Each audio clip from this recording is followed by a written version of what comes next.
J'ai le droit de filmer. Hé, vous m'agressez pas. Non, pourquoi tu Vous m'agressez pas, j'ai le droit de filmer. I'm not filming, this is Paris. Hey, hey, no. Merci beaucoup. This is not French people, okay? Ah, yes. This is African. Yes, yes. Not French people. No, thank you. That one. Oh. What? He took all my money. The ball was in his hand. No, it's not.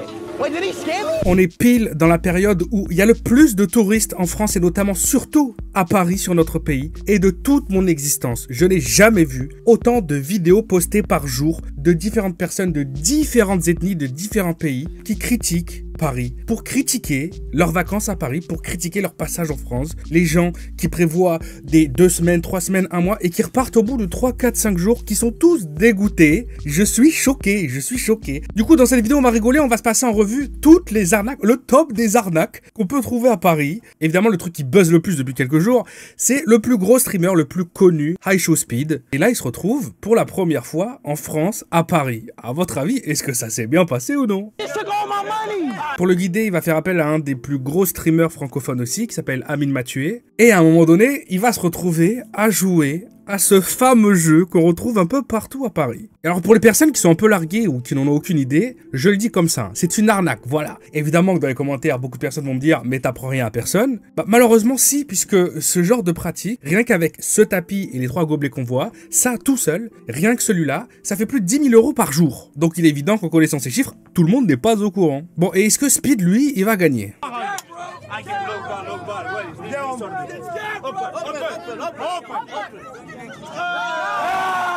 Et là, il en a aucune idée, mais il vient de mettre la main dans l'engrenage. Il est foutu, parce que la première fois, surtout que cette première fois-ci, elle était comptée pour du beurre, il n'y avait pas d'argent en jeu. Bon bah, évidemment que c'est pour lui donner de la confiance, pour lui faire croire qu'il peut gagner. Mais est-ce que derrière, il va gagner?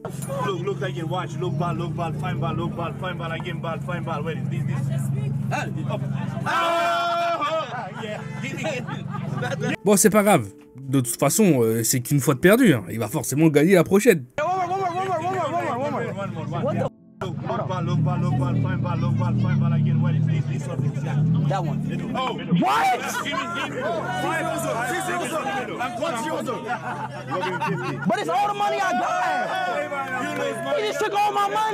Ok, bon, il a juste pas de chance. La prochaine, il va la gagner. No good, yeah? No, this is good. Fine ball. Where is this or this? C'est évident qu'il peut pas gagner puisque, comme je l'ai dit, c'est une arnaque. C'est-à-dire que le type qui a mis en place le jeu, il décide de quand il perd et quand il gagne. Et évidemment, il va se faire gagner plus souvent que perdre. D'ailleurs, il va tout le temps se faire gagner en fait. Parce que les rares fois où il va perdre, c'est uniquement par des gens qui sont complices avec lui. On s'en rend pas compte, mais comme c'est un jeu qui peut générer jusqu'à 10 à 15 000 € par jour, ça pose aucun problème d'avoir 5, 6, 7, 10 complices autour de toi pour donner cet effet de foule et pour pouvoir récupérer à les hooks un maximum de touristes. Et d'ailleurs, quand on essaie de trouver des astuces sur YouTube de comment ils font, comment ça peut être possible, quelle est l'arnaque, bon, la majorité des gens, ils ont même pas compris. Hein. Genre ça. Put it on. And hold it. Bon bah c'est pas ça, c'est pas du tout ça. Si Speed peut pas trouver la balle, c'est parce qu'elle a jamais été sous les gobelets. Mais alors jamais, hein. Elle est dans sa main au mec. Il a utilisé une technique qui est beaucoup utilisée en magie, qui est le palming, et la balle en mousse qu'il a, il la bloque tout simplement dans la paume de sa main. Et si vous faites bien attention, dans ce genre de jeu, à chaque fois que le type va vous montrer qu'en fait vous vous êtes trompé et qu'elle n'était pas dans le gobelet de droite mais dans le gobelet de gauche, eh bien il va toujours effectuer le même geste et toujours le même geste. C'est le geste qui lui permet de remettre depuis sa main la balle en mousse dans le gobelet. Et c'est d'ailleurs aussi pour ça qu'ils ont jamais envie d'être filmés, hein, parce que si tu les filmes, tu peux te rendre compte tout simplement du trucage. D'ailleurs, à chaque fois qu'ils vont commencer à bouger les mains, à interagir avec les touristes, ils ont toujours cette fameuse tenue de main, et c'est pas pour rien, c'est parce que la boule, au moment où ils vont échanger l'argent, elle est quand même encore dans leurs mains. Et c'est vachement caractéristique, hein. On peut voir sur cette image où il va aller récupérer de l'argent, la forme que sa main elle a, c'est exactement la même que quand d'autres personnes qui jouent à ce même jeu vont replacer la balle sous un gobelet. Et c'est bien monté, hein, c'est bien ficelé, ils sont plus à la zob comme avant, il y a des écouteurs qui sont cachés dans les oreilles, dissimulés pour essayer de cibler les bons touristes. Oh, okay, so you're with them? Yes. Oh, okay. Ou bien pour prévenir si la police arrive ou pas, ou bien pour faire attention s'il n'y a pas des personnes qui seraient un peu trop malines et qui ont envie d'essayer de créer un drama en disant non, la balle elle est pas là, en essayant de bousculer tous les gobelets d'un coup. Mais là où il y a beaucoup de gens qui ont été un peu perdus, c'est quand Amine m'a tué, un des influenceurs francophones les plus aimés de notre pays, il va dire ça.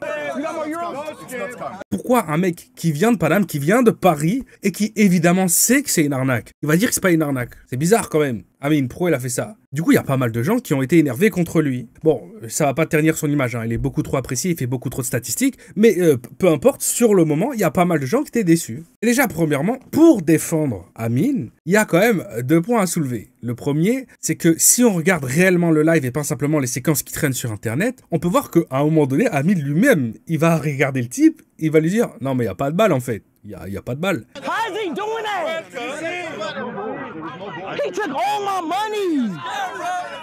I just lost all my money. Et il va être étonné, parce que le type va lui montrer qu'il y a bien une balle sous le gobelet. Le type vient de faire tout simplement la même manipulation, mais sous les yeux d'Amine. Donc à ce moment-là, on peut se dire, bah en fait, Amine, finalement, il y croit. Et donc sur ce moment-là, il se dit, bah non, c'est pas un scam, en fait, elle est vraiment là, la boule. Mais en vérité, Amine, il sait quand même que c'est une arnaque. Quoi qu'il arrive, il le sait, il est pas du tout débile. Mais le pire dans cette histoire, c'est que Speed, lui aussi, depuis le début, il sait que c'est une arnaque. Parce que si on regarde bien plus tôt dans le live, à un moment donné, il va dire, il faudra aussi que vous m'ameniez tout à l'heure jouer au jeu là, le gros scam, l'arnaque avec les gobelets et avec les boules. Speed aussi, il sait que c'est une arnaque. Et la situation, c'est que c'est simplement pour le content, comme on dit, pour le contenu. Speed, quand il fait ce genre de live où il va dans un pays, par mois, ça lui génère plus de 400 millions de vues. 400 millions de vues sur des vidéos longues, sur des médias qui font en moyenne 5 heures. Et si jamais les chiffres sur YouTube, ça vous parle pas trop, dites-vous qu'aux États-Unis, le RPM, sur une vidéo de plus de 3 à 4 heures, eh bien le RPM, il est au minimum de 20 euros. C'est-à-dire qu'il va toucher minimum 20 euros pour 1000 vues sur ce genre de vidéo. Et oui, j'ai bien dit avant qu'il faisait 400 millions de vues par mois. En fait, Speed, il a peut-être perdu 150 euros là sur cette séquence assez courte de 1/4 d'heure sur son live, mais Speed par mois, avec YouTube, il fait 10 millions d'euros. 10 millions, hein, tous les mois. Pour que vous puissiez remettre en échelle, c'est comme si, sur quelqu'un qui a le salaire un peu médian français, on va dire 1800 euros, c'est comme si toi, avec 1800 euros par mois, t'avais joué comme lui, et t'avais perdu cet argent, mais t'avais perdu 3 centimes en fait. 150 euros pour Speed, sur son salaire par mois, 150 euros pour Speed, c'est 3 centimes d'euros pour toi, si tu touches 1800 euros par mois. Donc là, Speed, en fait, il vient de perdre 3 centimes dans sa tête. Il en a rien à péter. Et surtout que cette séquence, ça lui a permis de générer beaucoup plus de vues. Bref, c'est pas le souci, l'argent. Sur le coup, le souci, c'est quand le type en question, il se dit, attends, mais depuis tout à l'heure, je suis filmé, est-ce que c'est quelque chose de connu? Est-ce que ce serait pas la télé par hasard? We got more euros? This is YouTube, yeah? Yes. Yo, Chad, we got more euros? Donc il va demander, mais attends, il y a une vidéo là. Et derrière, il va avoir un coup de stress. Look ball, fine ball, look ball, fine ball. Now watch, go look ball, fine ball, wait. Right. No. It's this one. No, it was that one. It was that one. It's this one. It's this one. Is this one? Open. Come on in police. Open for police, you come attraper. Open. That's my open. Yo! Let's go. Let's see how it's right. All right, one more. Et il va le laisser gagner. En mode, bon, voilà, j'ai arnaqué personne, hein. Allez, bonne chance, bonne journée à tous. Mais bon, au final, le mec, il est quand même là pour le bif, hein. Donc il va jouer une dernière fois avec lui, parce que Speed aussi push beaucoup. Bravo. No, it's Finish. All right, finish. Non, le vrai problème, c'est qu'on se rend compte, avec toutes les vidéos qui sont postées chaque jour sur Internet, toutes ces vidéos sur Paris, sur la France, que les gens commencent vraiment à détester notre pays. Alors, je sais que les Français commencent à détester leur pays de plus en plus, mais là, c'est les étrangers aussi qui le détestent. À la fin, c'est qui va l'aimer? On va faire quoi? Parce qu'on a Le Parisien, par exemple, il y a pas longtemps, qui a posté une petite enquête où il montrait qu'il y a énormément de restaurants à Paris qui arnaquent les gens, par exemple, sur la qualité et les marques de boissons servies. Ça ressemble plutôt à du Sauvignon. C'est assez perturbant parce qu'on a demandé un Chablis. Donc je m'attends à ce qu'ils nous servent du Chablis. C'est pas du Sancerre. Il n'y a pas la complexité d'un Sancerre. Non, c'est pas du tout un Sancerre. Les Sancerre, ils ont 3 terroirs très marqués et je connais très bien ces terroirs parce que j'ai eu une formation sur place avec un géologue et même un Sancerre basique. Et ça ne vaut pas comme ça. Il y a un verre de Sauvignon, mais c'est un tout petit Sauvignon. Le niveau prix, c'est moins cher. On est complètement hors l'appellation. Tu te fais scam du vin. Mais c'est quoi cette histoire? Et si c'est pas le vin, c'est le verre. C'est le verre qu'on te sert, qui est visuellement plus grand que ce que tu crois, mais en réalité est plus petit que ce qu'on te sert normalement. Dans un bar où ils servent ces verres-là et ils mettent que c'est une pinte, alors qu'une pinte c'est 50 centilitres normalement. Moi je les crois pas. Vas-y, d'un seul coup. Tac. On tomber un tout petit peu. Mais... On est même pas à 40, on est à 35.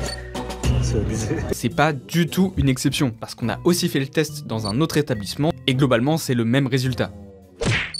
Ah mais franchement, je comprends pas, on est un pays du tiers-monde ou quoi, genre on en arrive à arnaquer les gens sur la taille d'un verre, sur des jolies places, hein, sur des endroits qui sont très respectés à Paris. Si c'est pas le verre, évidemment, ça va être autre chose que tout le monde, mais au moins tout le monde, une fois dans sa vie, a croisé. À Paris, évidemment. C'est l'arnaque au formulaire pour les sourds et muets.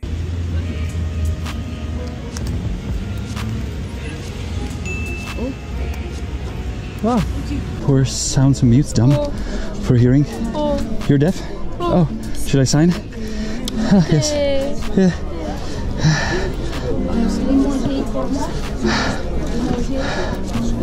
Listening to please? Yeah, what's this for? Association Internationale for Deaf-Mute People is for Handicapped Children. Just say name. Association. Oh, it's in French. Just say no. For Deaf-Mute is Internationality Homeless Association. Oh. D'ailleurs, il y a des gens qui sont amusés à essayer de les énerver un petit peu. Et d'un seul coup, ces gens qui sont sourds et muets, ils arrivent parfaitement à entendre et à parler.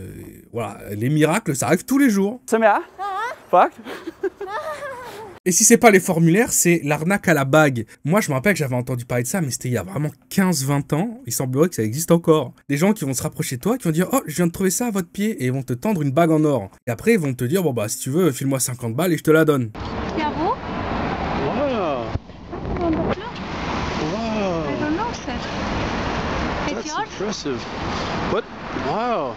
Bah évidemment frérot, avec ta dégaine ça se voit que t'habites dans la rue ou en tout cas t'es quelqu'un qui zone. Tu trouves une bague en or donc tu vas la donner au premier touriste que tu croises. Bah bien joué. En vérité c'est simplement du fer, ils font semblant de le faire tomber par terre. Toi tu crois faire une affaire en payant 50 balles pour une bague en or mais en vérité tu viens de payer 50 balles pour rien du tout, hein, du métal. Il y a un truc qui m'a quand même clairement choqué.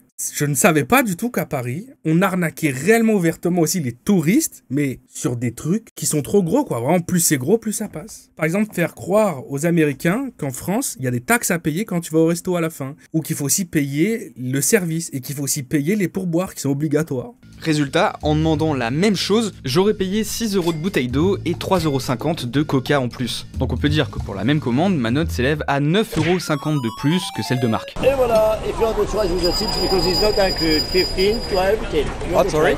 Because the tip service is not included, you want to try. 15, 12. Okay. Service is not included? It's not included.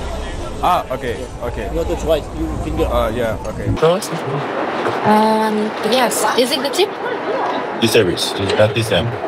Oh, service is not included? No. For the waiters, it's not included. It includes the tax, Et puis si c'est pas les restos qui essaient de te la mettre à l'envers, c'est les pickpockets. D'ailleurs, les pickpockets qui sont souvent de mèche avec les personnes qui te font signer des formulaires parce qu'ils sont sourds et muets. La touriste n'a pas vu que l'une des démarcheuses glisse la main dans son sac, subtilise ce qui semble être l'enveloppe pleine d'argent avant de filer. I don't have any coins. All I have is a 50, so no, thank you.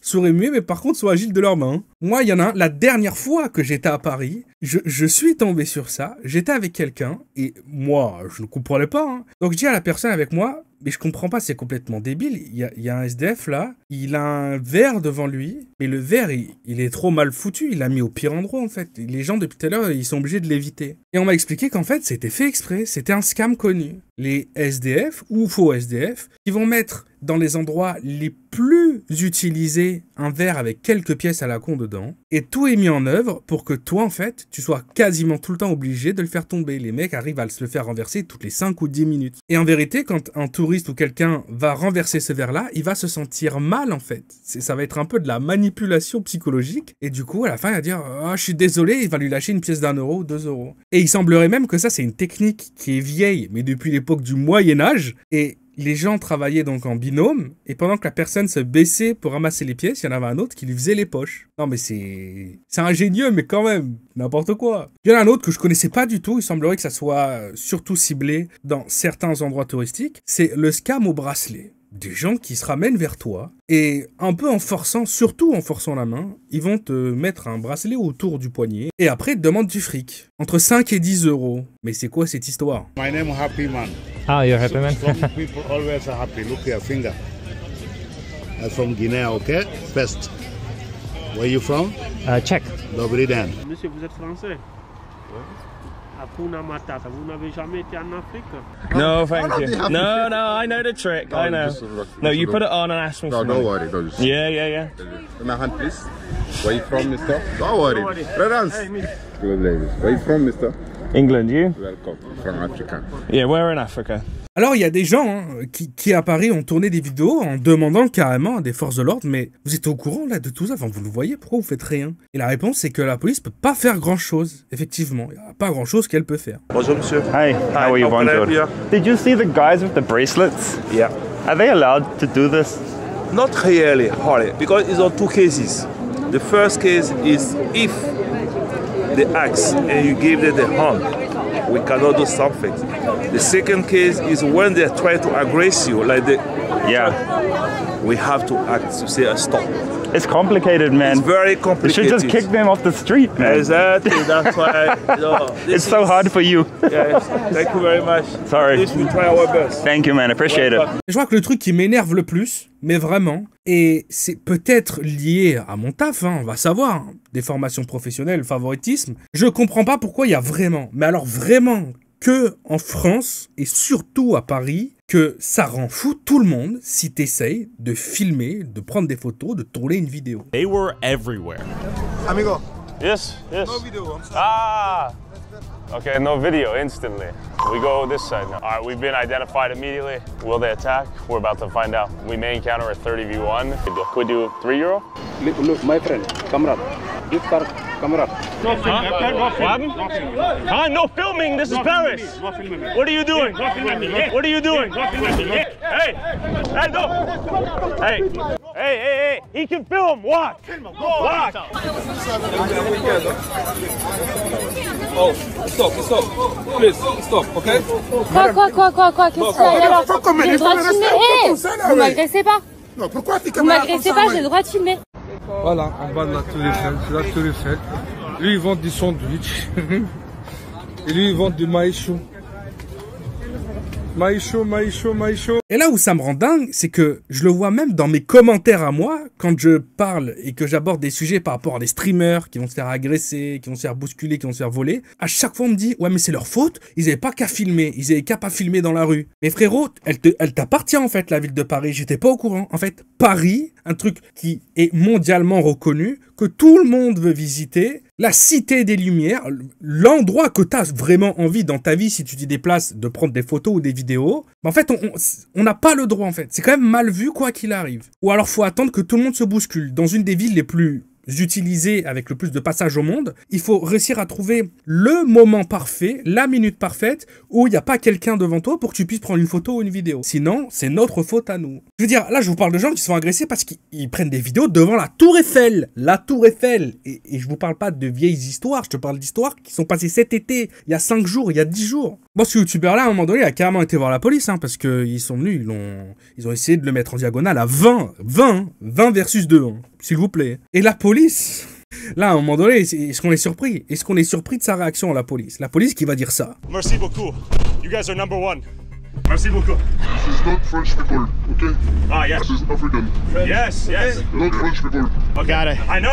Est-ce que vous vous rendez compte? Alors évidemment, le youtubeur était sympa, il leur a quand même flouté leur visage, il a modifié leur voix pour qu'ils aient pas de soucis, et s'il l'avait pas fait, c'est moi qui l'aurais fait. Mais est-ce que la police aurait dit ça il y a 10 ans ou il y a 15 ans. Sincèrement, hein, réfléchissez 2 secondes. Il y a un truc que je redis souvent dans mes vidéos YouTube. Ce qui est en train de se passer petit à petit, ça va être le plus gros contre son camp du monde. Ça va être une catastrophe. Pour que la police, publiquement, alors qu'elle sait qu'elle est filmée en plus, hein. Ils n'utilisaient pas des petits téléphones les mecs, hein. Ils étaient avec des grosses caméras. Il avait un caméraman attitré pour sa vidéo YouTube. Et que la police se permette de dire ça en sachant qu'elle est filmée, c'est qu'on arrive au stade de non-retour même pour eux. Hein. Ils commencent vraiment à plus rien en avoir à foutre. Bref, en termes de scam, maintenant on arrive peut-être ex aequo avec l'Italie qui était quand même, je pense, au top du classement. Hein. Après ça, il nous restera quoi? Sincèrement, il nous restera quoi? Maintenant que c'est moche, que ça pue partout, que c'est dangereux, et que les gens en plus se font voler leur thune. Il nous reste quoi en France de cool? Ah, la santé gratuite, c'est vrai. Enfin, la santé gratuite qu'on paye en vérité tous les mois parce qu'on se fait taxer les 3/4 de notre salaire, mais voilà, abonne-toi.